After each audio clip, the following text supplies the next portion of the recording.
नमस्कार।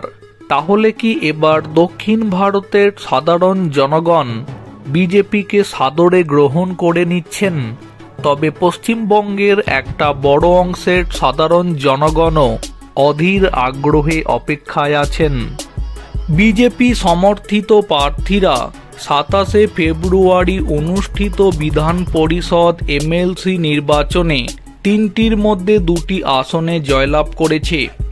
राज्य विधान परिषदेर मादक, निजामाबाद, आदिलाबाद, करीमनगर स्नातक निर्वाचनी एलाकाय बीजेपी समर्थित चौधरी अंजी रेड्डी कांग्रेसेर नरेंद्र रेड्डी के 5000 भोटेर बेशी भोटे पराजित करेছেন।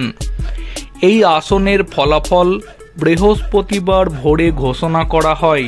মাদক, নিজামাবাদ, আদিলাবাদ, করিমনগর স্নাতক এবং শিক্ষক নির্বাচনী এলাকা এবং ওয়ারাঙ্গল, খাম্মম, লালগোন্ডা শিক্ষক নির্বাচনী এলাকা প্রাধান্য ভোট পদ্ধতির মাধ্যমে নির্বাচন করা হয়। ভোট গ্রহণ পদ্ধতি ছিল ভোট পত্রের মাধ্যমে। ভোট গণনা গত সোমবার শুরু হয়েছিল। বিজেপি সমর্থিত মালকা, কোমাইরা, মাদক, নিজামাবাদ, আদিলাবাদ, করিমনগর শিক্ষক নির্বাচনী এলাকা থেকে জয়লাভ করেছেন এবং নির্দল প্রার্থী শ্রীপাল রেড্ডি পিঙ্গিলি শিক্ষক সংঘ সমর্থিত ওয়ারাঙ্গল, খাম্মাম, লালগোন্ডা শিক্ষক নির্বাচনী এলাকা থেকে জয়ী হয়েছেন। উল্লেখযোগ্যভাবে দুই শিক্ষক নির্বাচনী এলাকার ফলাফল সোমবার রাতে ঘোষণা করা হয়।